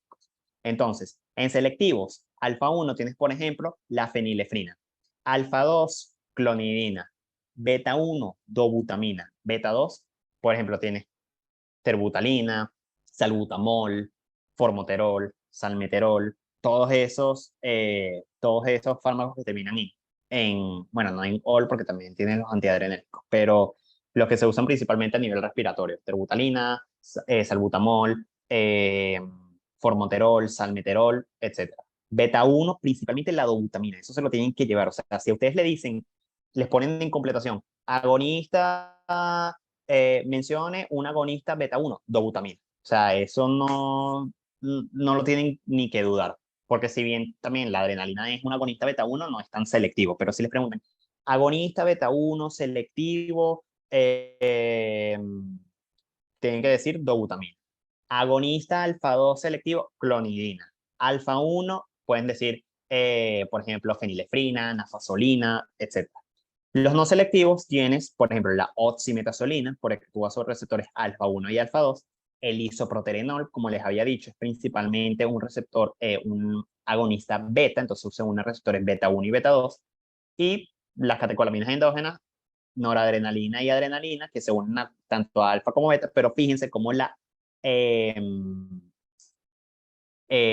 noradrenalina es más alfa que beta, pero aunque aquí sale que adrenalina, aquí debería estar al revés, o sea, beta 1, primero los beta y después los alfa, para que se lleven eso principalmente. Los de acción indirecta, como les había dicho, son todos los que aumentan la disponibilidad de las catecolaminas a nivel de la hendidura sináptica. Entonces, tienes los que inhiben la recaptación, como la cocaína, tienes los que son liberadores, como la anfetamina o la tiramina, tienes los que inhiben a la MAO, como la seligilina, y los que inhiben a la COM, como el entacapón. Entonces, todos esos fármacos lo que hacen, o sea, no se unen a receptores adrenérgicos, bueno, a excepción de la anfetamina, pero en general no se unen a receptores adrenérgicos, sino que aumentan los niveles de las catecolaminas a nivel de la hendidura sináptica. Y los de acción mixta, como la efedrina, pero aquí también entra dentro de la acción mixta la anfetamina, que lo tengo más adelante para que lo vean. Entonces, aquí, agonistas adrenérgicos. Alfa 1 tienes, por ejemplo, la fenilefrina o la nafasolina. Alfa 2, clonidina. Receptores alfa 1 y alfa 2, principalmente, recuerden, noradrenalina y le sigue la adrenalina. Beta 1, dobutamina. Beta 2, todos los que se utilizan a nivel respiratorio, salbutamol, formoterol, salmeterol, terbutalina, y receptores beta también, isoproterenol. Los de acción indirecta, bueno, anfetamina y tiramina, que aumentan la liberación de noradrenalina, cocaína, inhibidor de la recaptación. Los de acción mixta, la efedrina. Ahora, aquí para ver, ok, ¿para qué se usan? Bueno, aquí no se me faltó decirles cuál es la función de cada uno de estos. Entonces, la fenilefrina, por ejemplo, al igual que la nafasolina, al ser agonistas o simpaticomiméticos de acción directa selectivos, porque se unen a receptores alfa 1, se utilizan principalmente como descongestionantes nasales. ¿Cómo es ese mecanismo de descongestión nasal? Recuerden que cuando uno tiene la nariz congestionada o la mucosa nasal está congestionada, ¿qué hay? Hay rinorrea. Entonces, esa rinorrea es dada principalmente por la extravasación de plasma y bueno, y después con la combinación del moco producida por las células caliciformes a nivel de la mucosa nasal, es lo que permite esa rinorrea. Entonces, ¿qué buscan estos fármacos como la fenilefrina y la nafasolina? Al actuar sobre receptores alfa 1 a nivel del músculo liso, vascular en la mucosa nasal, va a permitir la vasoconstricción de los vasos a ese nivel, menor extravasación de plasma y por ende menor rinorrea. ¿Y cómo hacen ese mecanismo de vasoconstricción a nivel de la mucosa nasal? Recuerden que la alfa 1 se encuentra acoplada a proteínas GQ, eso aumenta la liberación de calcio, el aumento de calcio a nivel del músculo liso y lleva a esa vasoconstricción. La clonidina tiene muchos usos, pero es principalmente se utiliza como antihipertensivo. ¿Por qué? Porque la clonidina, al unirse a receptores alfa 2 a nivel presináptico, activa proteínas G inhibitorias. La proteína G inhibitoria inhibe la la enilatociclasa disminuye los niveles de AMP cíclico. El AMP cíclico la disminución del AMP cíclico a nivel presináptico disminuye la fusión de las vesículas presinápticas que contienen adrenalina, noradrenalina o dopamina con la membrana de la neurona presináptica y por ende hay menor liberación de catecolaminas. Al haber menor liberación de catecolaminas, hay menor activación de receptores adrenérgicos postsinápticos y menor efecto sobre el gasto cardíaco o la resistencia vascular periférica y disminuye la presión arterial. Así, o sea, cuando les pedían mecanismo de acción de tal fármaco, así es como lo tienen que explicar. La noradrenalina, ya se lo voy a mencionar más adelante, se utiliza principalmente como vasoconstrictor. ¿Cómo lo hace? Como es un neurotransmisor con mayor afinidad sobre receptores alfa que sobre receptores beta, al tener mayor afinidad sobre receptores alfa, específicamente sobre receptores alfa 1, aumenta las concentraciones de calcio a nivel del músculo liso vascular, hay vasoconstricción. La dobutamina se utiliza principalmente como inotrópico, sobre todo en los pacientes con shock cardiogénico, con insuficiencia cardíaca aguda. ¿Y cómo lo hace? Como los receptores beta 1 se encuentran principalmente a nivel del músculo cardíaco, eso, al unirse la dobutamina a ese músculo, va a haber aumento del AMP cíclico a nivel del músculo cardíaco, y eso es lo que va a llevar al inotropismo, cronotropismo, dermotropismo y onotropismo. El salbutamol, todo el mundo conoce el salbutamol y todos los demás fármacos a nivel respiratorio, como la terbutalina, el formoterol, el salmeterol. ¿Qué produce? Disminuye la broncoconstricción. ¿Y cómo lo hace? Al unirse a receptores beta 2 sobre el músculo liso bronquial, va a haber aumento del AMP cíclico, eso lleva a la producción a la activación de proteína quinasa A, que fosforila a las cadenas ligeras de miocina, hay menor acoplamiento actina-miocina, y es lo que permite la dilatación o la relajación del músculo liso bronquial y por ende la broncodilatación. Entonces, más o menos así es como tienen que explicar los mecanismos de acción. ¿Cuáles son las aplicaciones clínicas? Por ejemplo, la adrenalina se utiliza, por ejemplo, en el shock anafiláctico, porque recuerden que en el shock anafiláctico, como es una reacción de hipersensibilidad de tipo 1 muy severa a nivel sistémico, recuerden que como es una reacción de hipersensibilidad, hay una gran liberación de histamina eh, de sustratos como la prostaglandina, el leucotrienos, que eso lleva a la broncoconstricción y es lo que lleva a esos síntomas de disnea, o de asfixia severa que tienen los pacientes. Y al utilizar adrenalina, que como es un receptor, un neurotransmisor más beta que alfa, se une a receptores beta 2 a nivel del músculo liso bronquial y eso va a producir broncodilatación y es lo que permite la mejoría de los síntomas. Además, recuerden que, no sé si, bueno, es que les he hablado muchas cosas, pero recuerden que los receptores beta 2 también se encuentran a nivel de los mastocitos. Y cuando la adrenalina se une a esos receptores beta 2 a nivel de los mastocitos, va a haber va a haber aumento del AMP cíclico dentro de los mastocitos y menor liberación de histamina. Y es lo que permite la disminución la disminución de los síntomas del shock anafiláctico. En el asma, como ya les había dicho, por unión a receptores beta 2. La dobutamina, como les había dicho, shock cardiogénico e insuficiencia cardíaca aguda. Porque, bueno, aquí salí que alfa beta, en verdad es al revés. Es un agonista beta 1. Eso no, ignoren este alfa aquí. Efedrina, bueno, se utiliza como es un agonista alfa 1, se puede utilizar en la incontinencia urinaria porque, claro, se une a receptores alfa 1 a nivel del trígono o del esfínter interno. Eso aumenta la constricción del músculo liso y por ende no va a haber flujo de orina hacia la uretra. La fenilefrina, como les había dicho, descongestionante nasal, como midriático también, porque como es agonista alfa 1, permite la contracción de las fibras radiales del dilatador de la pupila y produce la midriasis. El salbutamol, como les había dicho, es agonista beta 2, produce broncodilatación y por ende se puede utilizar para el asma y EPOC. Ritodrina y fenoterol son agonistas beta 2, producen relajación del músculo uterino. Nafasolina, oximetazolina como descongestionantes nasales. Recuerden, nafasolina es agonista alfa 1, oximetazolina es agonista adrenérgico no selectivo. Se une tanto a receptores alfa como beta, pero es más que todo actividad alfa y por eso te usa como descongestionante nasal por el mecanismo que les había explicado. Una pregunta en este quiz, Los factores que influyen... Ujú. ajá, que si en este quiz preguntan los inhibidores de la MAO y de la COMT. No, Gracias. no, aquí no. Se los preguntan es que sin Parkinson. No sé si vieron ya la clase de enfermedades neurodegenerativas, pero lo preguntan es allí. Ok. Factores que influyen en los efectos farmacológicos de los agonistas adrenérgicos. Esto es importante, la doctora Amparo, porque este tema fue el que me tocó a mí en el concurso de la preparaduría. Doctor Amparo me dijo que esto es súper importante, entonces no sé si, ¿sabes? Les pueden poner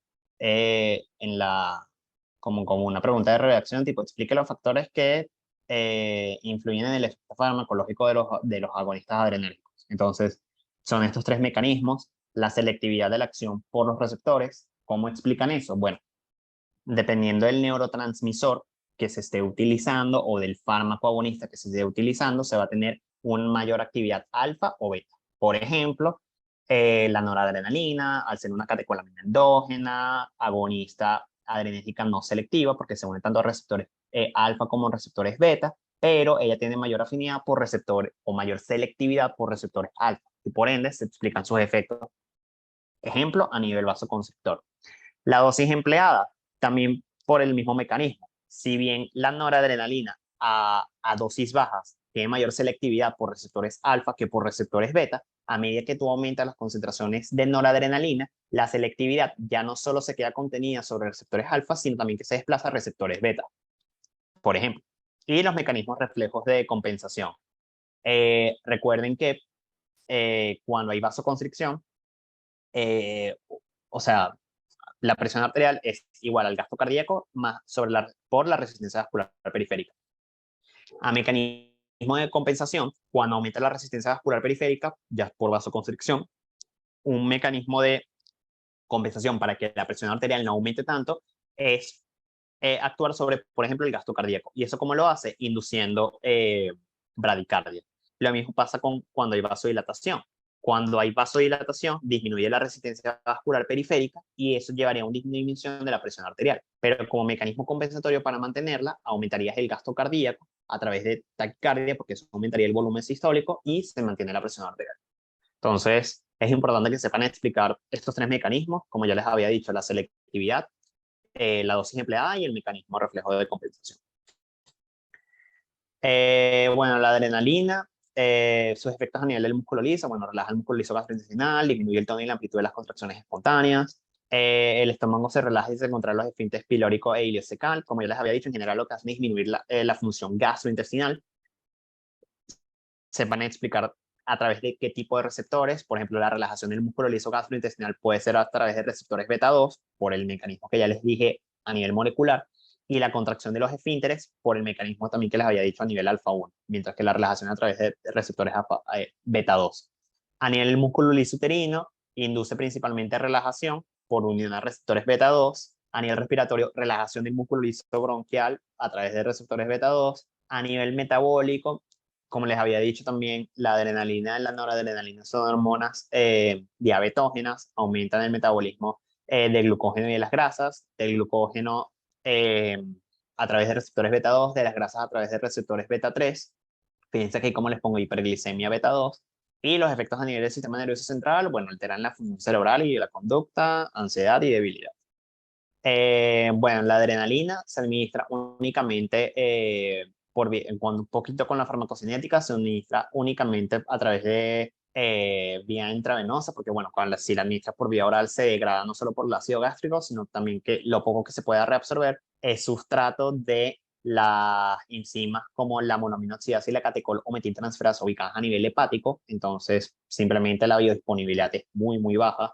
Y bueno, cuando se administra de forma intravenosa, su principal efecto, como es más una neurotransmisor con selectividad beta que alfa, se une a receptores beta 1 y produce efecto inotrópico positivo, cronotrópico positivo. En dosis pequeñas puede provocar disminución de la presión arterial porque se une a receptores beta 2 a nivel del músculo liso, sí, a nivel del músculo esquelético. Los efectos cardíacos, bueno, produce taquicardia, aumento del gasto cardíaco, aumento del trabajo cardíaco, el consumo de oxígeno por los receptores beta 1, puede provocar arritmias. Y a nivel de los efectos vasculares, disminuye el flujo sanguíneo cutáneo, pero aumenta el flujo, al flujo sanguíneo a nivel del músculo esquelético. Esta imagen es importante también que sepan cuáles son los efectos que ejerce la adrenalina, y después se los voy a mostrar con la noradrenalina sobre cada uno de los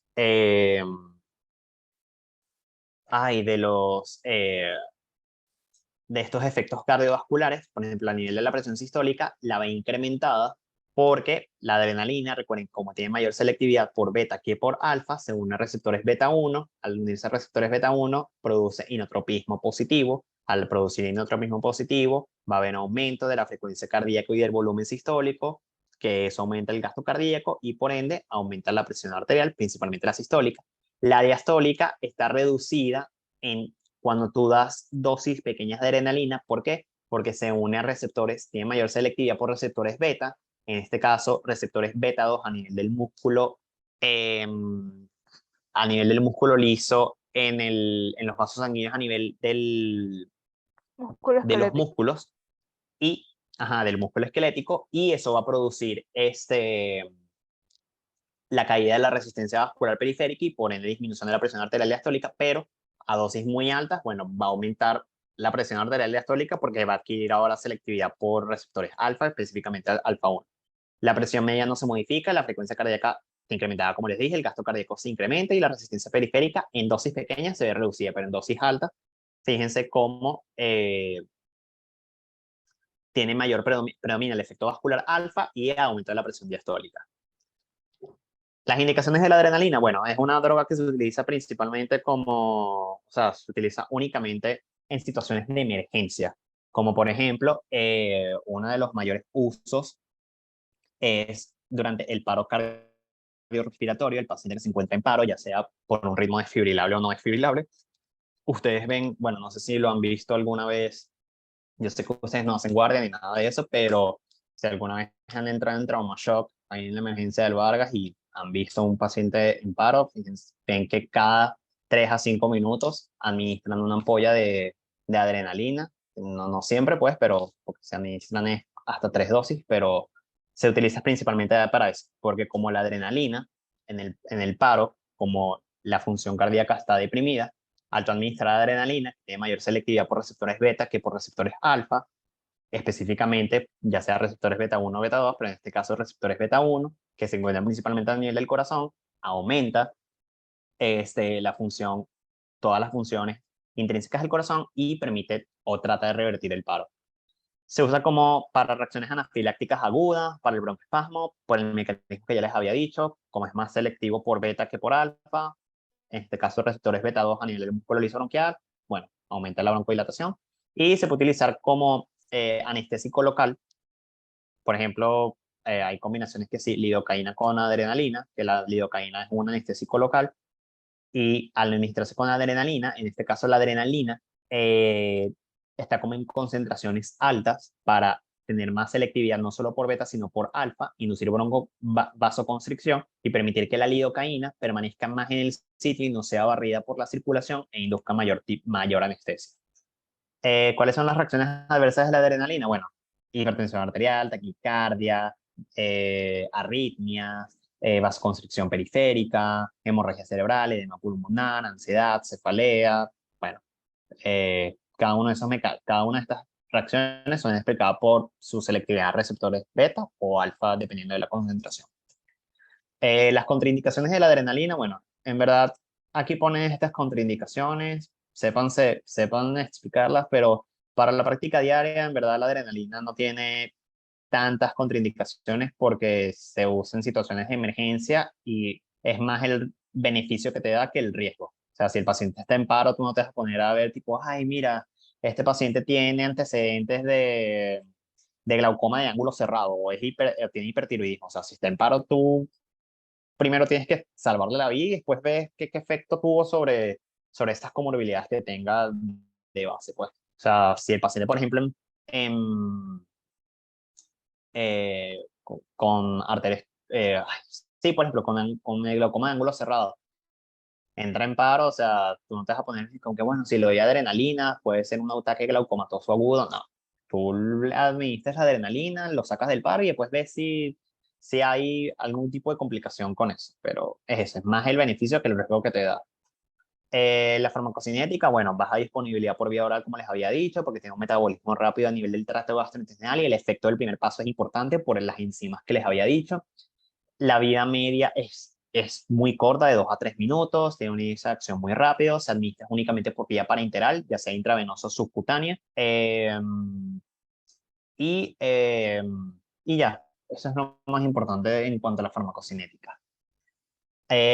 Ahora pasando a la noradrenalina, como les había dicho, tiene mayor selectividad por receptores alfa que por receptores beta, pero dependiendo de la dosis empleada, la selectividad va a cambiar. A bajas dosis, mayor es la selectividad por receptores alfa que por receptores beta, pero a altas dosis tiene mayor selectividad por receptores beta, pero también por receptores alfa.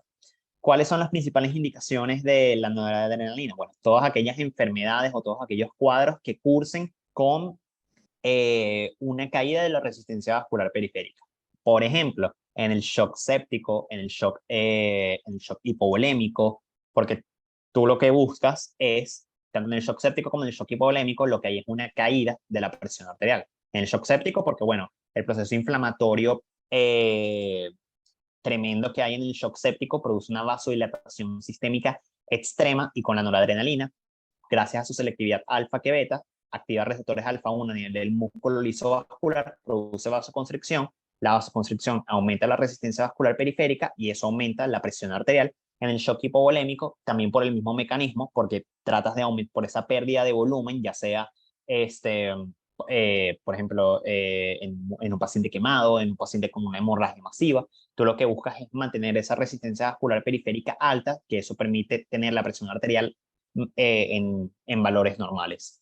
En el shock cardiogénico por infarto agudo de miocardio, bueno, se usa como coadyuvante, pero para el shock cardiogénico se usa principalmente dobutamina, porque es agonista alfa 1.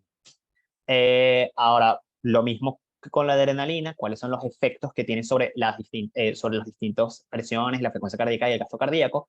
A dosis bajas, principalmente el efecto sobre la presión arterial diastólica. ¿Por qué? Porque tiene mayor selectividad por receptores alfa, específicamente receptores alfa 1. aumenta la resistencia vascular periférica, eso aumenta la presión y aumenta la presión arterial, pero específicamente a expensas de la diastólica. La presión sistólica sí, también la aumenta, pero diría que más a dosis altas, porque es cuando adquiere más selectividad por receptores beta. La presión arterial media está incrementada, la frecuencia cardíaca está ligeramente reducida en dosis bajas, porque recuerda que si hay vasoconstricción, un mecanismo compensatorio, o sea, o reflejo, es la bradicardia. El gasto cardíaco está ligeramente reducido por el mismo mecanismo y la resistencia vascular periférica está incrementada. El isoproterenol, bueno, es un agonista beta no selectivo, según tanto a receptores beta 1 como a receptores beta 2. Déjame decir en la siguiente. No me voy a detener tanto en esta lámina, me voy a pasar a esta siguiente para que vean cuál es la comparación. Esto sí es importante, cuáles son los efectos hemodinámicos de la adrenalina, noradrenalina e isoproterenol. Esto se los pueden poner como pregunta en el quiz, o sea, como para redactar, para que lo correlacionen no solo con la selectividad y la dosis empleada del. Entonces, fíjense cómo la noradrenalina, como les había dicho, como tiene mayor selectividad por alfa que por beta, se une a receptores alfa 1 a nivel del músculo liso, a nivel del músculo liso en los vasos sanguíneos, y eso aumenta la resistencia vascular periférica. Fíjense cómo aquí está aumentada. La presión arterial va a aumentar también, pero a expensas de la presión diastólica, y la frecuencia de pulso, o sea, la frecuencia cardíaca va a estar disminuida porque si hay vasoconstricción como mecanismo reflejo, hay bradicardia. La adrenalina es todo lo contrario. La resistencia vascular periférica está disminuida porque como tiene mayor selectividad por receptores beta que por alfa, al unirse a receptores beta 2 sobre el músculo liso vascular a nivel del músculo esquelético o a nivel de los músculos, va a producir caída de la resistencia vascular periférica. La presión arterial, si bien va a estar incrementada porque se une a receptores beta 1 a nivel del músculo cardíaco, eso aumenta la frecuencia cardíaca, el volumen sistólico, aumenta el gasto cardíaco y por ende aumenta la presión arterial y la frecuencia cardíaca va a estar aumentando. Mientras que el isoproterenol, como es más beta que alfa, fíjense cómo tiene efectos muy similares a los de la adrenalina. Entonces, tienen que saber explicar esos mecanismos, correlacionándolo, ¿saben?, con la parte del receptor y a nivel molecular, y listo, pues. La dopamina, bueno, aquí es importante con la dopamina, es que dependiendo de la dosis que tú des de la dopamina, va a tener mayor afinidad por ciertos receptores. A dosis bajas tiene mayor afinidad por receptores dopa 1, que eso va a producir vasodilatación a nivel del lecho mesentérico, renal y coronario. A dosis intermedias tiene mayor afinidad por receptores beta 1 y por ende tiene mayor actividad por receptores alfa 1 y por ende induce vasoconstricción. Su uso, bueno, en verdad no se usa tanto, o sea, se usa, por ejemplo, en la corrección de desbalances hemodinámicos asociados al shock por trauma, en sepsis, cirugía con acción abierta, en falla renal, insuficiencia cardíaca congestiva refractaria del tratamiento. En verdad no es tan de uso común como la adrenalina o la noradrenalina. Bueno, ¿cuáles son sus efectos adversos? Dependiendo del receptor al que se una, puede producir arritmias, infarto, hipertensión, hipertiroidismo, diabetes, enfermedad vascular periférica, todo eso dependiendo del receptor al que se una. Como les había dicho, si es a dosis bajas, intermedias o altas. La fenilefrina es una agonista alfa 1, se utiliza principalmente como descongestionante nasal. La mefentermina también se utiliza como receptor, es una agonista principalmente alfa 1 y se utiliza para prevenir la hipotensión por la anestesia raquidia. La etilefrina también es un vasoconstrictor simpático mimético, es de acción mixta, se utiliza para se une a receptores alfa y receptores beta. Esto no es tan importante, en verdad, no. La fenilefrina, sí, o sea, de los que les he dado, creo que más que todo la fenilefrina, porque es como más de uso común que la mefentermina o la etilefrina. La dobutamina, miren, aquí lo importante es que sepan que es un agonista beta 1. O sea, ¿y qué hace al unirse a receptores beta 1? Que se encuentran principalmente al nivel del corazón, aumenta la frecuencia cardíaca, o sea, induce inotropismo, cronotropismo, dromotropismo, vagotropismo positivo. Eso lleva a aumento del volumen sistólico, de la frecuencia cardíaca. Eso permite aumento del gasto cardíaco y por ende aumento de la presión arterial, y se usa principalmente en shock cardiogénico. esto es importante que lo sepan demasiado porque esto sí se usa con bastante frecuencia, o sea, si han entrado al quirófano del hospital y ven el carrito que utilizan los anestesiólogos, ven un poco de ampollas de cualquier cantidad de fármacos y uno de los que están ahí es la dobutamina, porque en una cirugía puede pasar que el corazón, ¿sabes? Por cualquier otro mecanismo falle y se necesita aumentar el inotropismo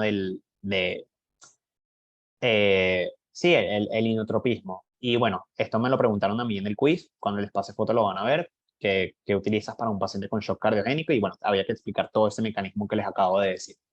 La efedrina se utiliza sí, principalmente se los había mencionado antes, pero bueno, como es un agonista alfa y beta, bueno, en verdad ella es de acción mixta, tiene acción directa y acción indirecta. La acción directa es porque actúa sobre receptores alfa y beta, pero la acción indirecta es por aumentar la liberación de las catecolaminas sobre la hendidura sináptica. Entonces, todo eso es lo que lleva hasta sus acciones farmacológicas, que aumenta la frecuencia cardíaca, el cardíaco, de la resistencia vascular periférica, de la presión arterial media, y bueno, se utilizan más que todo por esa función a nivel receptores alfa y aumenta la liberación de noradrenalina y por eso se utiliza como tratamiento de la hipotensión que se produce tras la anestesia espinal. Y bueno, aquí es como para resumirles cuáles son las funciones de cada uno de los, más o menos casi todos los fármacos que les había hablado, los que se utilizan, bueno, la adrenalina, la noradrenalina, el isoproterenol, la dobutamina y la dopamina. Importante, los que se utilizan como descongestionantes nasales, nafasolina, oximetazolina. Y bueno, ahorita vamos con los receptores, con los agonistas al beta 2 que se utilizan para, principalmente a nivel respiratorio. Como les dije, o sea, para no seguir extendiéndome, yo les voy a pasar la presentación para que vean cuáles son el uso de cada uno de estos fármacos y sus reacciones adversas. Porque ya, bueno, como ven, la prueba se ha hecho un poquito larga, pero ya no queda mucho de adrenalina. Faltan solo los receptores, los agonistas beta 2. Vamos con los agonistas beta 2 que se utilizan principalmente como broncodilatadores, porque ya les dije, los receptores beta 2 son predominantemente, se ubican principalmente a nivel del músculo liso bronquial y se utilizan en todas estas enfermedades que cursen con broncoconstricción, principalmente asma y, sí, principalmente asma y EPOC. ¿Y cuál es el mecanismo? Bueno, al unirse a estos receptores hay aumento del AMP cíclico, a un aumento de la proteína quinasa A, que lleva a la fosforilación de la cadena ligeras de miocina, menor acoplamiento actina-miocina y relajación del músculo. Si eso lo extrapolamos a nivel pulmonar, hay broncodilatación, mayor entrada de aire, o sea, aumento del volumen corriente, etc. ¿Cómo se clasifican en general, o sea, un poquito con la farmacocinética de los agonistas beta 2? Bueno, son de vida media, pueden ser de vida media corta o de vida media larga, algunos tienen cierta biodisponibilidad por vía oral. Sus vías de administración pueden ser, como dije, por vía oral, pero la inhalatoria es la vía más usada. Y sus indicaciones terapéuticas son asma, EPOC, casos de broncoespasmo por cualquier otra causa. Los de acción corta se utilizan principalmente como alivio y los de acción larga como profilaxis. Y sus reacciones adversas, la más importante, esta pregunta de examen, es el temblor es el temblor, pues, principalmente a nivel del músculo. ¿Y cuál es el mecanismo? No se los había dicho, pero los receptores beta 2, como aumentan las concentraciones de AMP cíclico, el AMP cíclico, uno de sus tantos efectos además a nivel de las cadenas de actina y de miocina, es que el AMP cíclico activa a la proteína, a la bomba sodio-potasio TPasa. Al haber mayor activación de la bomba sodio-potasio ATPasa, va a haber una mayor entrada o un mayor intercambio de sodio y de potasio, es decir, va a salir más sodio hacia el exterior y va a entrar más potasio hacia el interior, y eso es lo que va a causar la hipopotasemia que ven aquí. Recuerden que el potasio, es importante en la fisiología de la contracción muscular y eso es lo que puede llevar a esos efectos de temblor.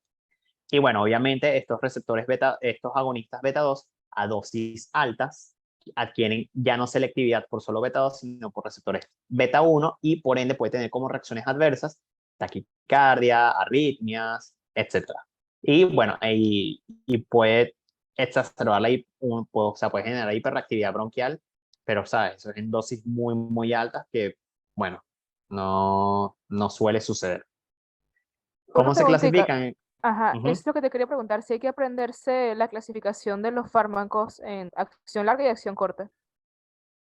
Sí, esto lo preguntan. Ok, Sobre todo los de acción larga, el salmeterol y el formoterol. Pero es fácil, porque los de acción larga son solo salmeterol y formoterol. Y los de acción corta son todos los demás que no sean esos dos. Salbutamol, ah, fenoterol, chévere. terbutalina, eh, todos esos. No es tan complicado. Ok, gracias. Y lo que tienen que llevarse también es que los de acción larga, a su vez, se clasifican en los de inicio tardío, los de inicio temprano y los de inicio tardío. El de inicio temprano es el formoterol y el inicio tardío es el salmeterol. ¿Cómo se lo memorizan? Bueno, formoterol empieza por F, entonces es fast, rápido. El formoterol es un betagonista de acción larga de inicio rápido. Salmeterol empieza por S, slow. El salmeterol es un agonista beta 2 adrenérgico de acción larga y de inicio prolongado, tardío. Listo. Fast y slow. Fíjense aquí cómo en esta la duración del efecto y la presentación. Salmeterol y formoterol son los de acción larga, duran más de 12 horas. Fíjense que casi todos, como les había dicho con respecto a la farmacocinética, todos tienen buena biodisponibilidad oral, pero su uso, su principal vía de administración es inhalatoria, o sea, también existen en presentaciones en tabletas, pero todos conocemos es que todos estos fármacos se administran en forma inhalatoria y fíjense como todos los demás, terbutalina, salbutamol, fenoterol, clenbuterol, todos son de acción corta, de 4 a 6 horas, mientras que formoterol y salmeterol más de 12 horas. Aquí, bueno, un cuadro que resume lo mismo, los efectos cortos, salbutamol, fenoterol, terbutalina, que duran de 4 a 6 horas, y efecto largo, principalmente formoterol y salmeterol, que duran 12 horas. ¿Para qué se usan? Bueno, para la relajación del músculo liso bronquial y el uterino, utilizado principalmente para tratamiento de asma y EPOC. Principales efectos adversos, temblor y taquicardia. El temblor por el mecanismo que ya les dije, porque produce hipopotasemia, y la taquicardia porque a altas dosis tiene más selectividad por receptores beta 1. El formoterol y salmeterol, como son de acción larga, se utilizan como profilaxis, mientras que todos estos de acción corta se utilizan como de forma de rescate, principalmente el salbutamol, el albuterol, etc. El formoterol, como les había dicho, betagonista de acción prolongada, comienzo de acción rápido, recuerden, empieza por F, fast, rápido en inglés, broncodilatación importante de 12 horas de duración y tratamiento de asma nocturno, broncoespasmo, profilaxis del broncoespasmo inducida por ejercicio. Salmeterol, agonista beta 2 selectivo de acción prolongada, comienzo de acción es lento. ¿Por qué? Bueno, empieza por S, slow, lento, así se lo aprende. Listo. La ritodrina y el fenoterol son importantes porque se utilizan principalmente para el trabajo de parto prematuro, porque al unirse a receptores beta 2 sobre el músculo liso uterino, produce la relajación de ese músculo y evita las contracciones. Sus reacciones adversas, bueno, son todas aquellas relacionadas con los receptores beta 2, la hiperglicemia, porque recuerda que los receptores beta 2 son los que aumentan la glucogenólisis y la neoglucogénesis, pueden producir hipopotasemia y por ende el temblor al nivel del músculo esquelético, por el mecanismo que ya les dije sobre la bomba sodio-potasio TPasa, y pueden producir taquicardia por la selectividad a altas dosis sobre receptores beta 1. Agonistas alfa-adrenérgicos, aquí es importante la alfa-metildopa, o sea, aquí quiero que se lleven dos cosas. Uno, es el tratamiento de elección para las embarazadas hipertensas. Segundo, sus reacciones adversas más comunes son la anemia hemolítica principalmente y las alteraciones hepáticas. O sea, quiero que se lleven eso porque siempre lo preguntan. O sea, es pregunta de quiz, de parcial, de quiz en quinta unidad, de parcial en quinta unidad, de final y de reparación. O sea, esto siempre lo preguntan. Alfa-metildopa, tratamiento de hipertensión de elección en embarazadas. Principal reacción adversa, anemia hemolítica. Entonces, ¿cómo es el mecanismo de acción de la alfa-metildopa? La alfa-metildopa actúa como un falso neurotransmisor.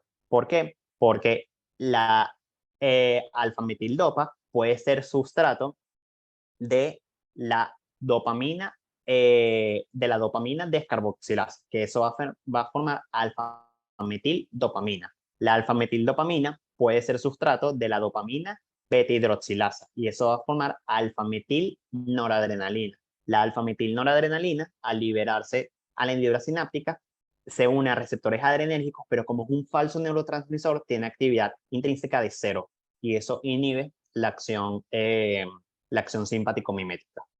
Eso, o sea, tienen que saberlo explicar muy, muy bien. Pero aquí lo que preguntan más que todo siempre es qué es el tratamiento de elección en las embarazadas y qué principal reacción adversa, anemia hemolítica. Listo.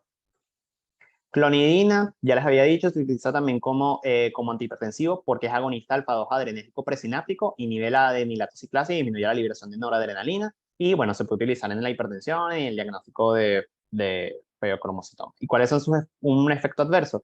Bueno, la sedación, sequedad bucal, puede producir hipotensión, etc.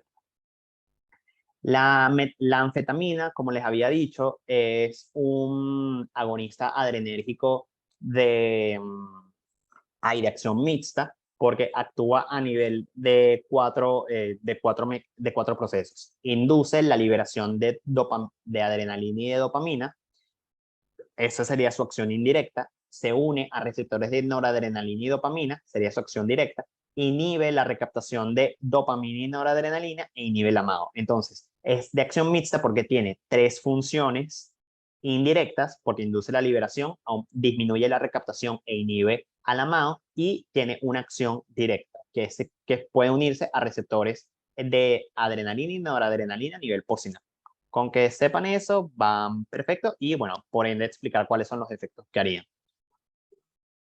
Y bueno, aquí llegaríamos ya a la parte de antiadrenérgicos. Si fuera por mí, en verdad lo daría, pero yo sé que deben de estar cansados, o sea, ya tenemos casi 2 horas aquí. Y bueno, nada, o sea, yo les puedo dar la prepa, o sea, esta parte de antiadrenérgicos mañana, y no tengo problema, y bueno, así por lo menos hoy se estudian adrenérgicos, si quieren vuelven a escuchar la prepa, como quieran, y nada, pues si tienen algún tipo de duda,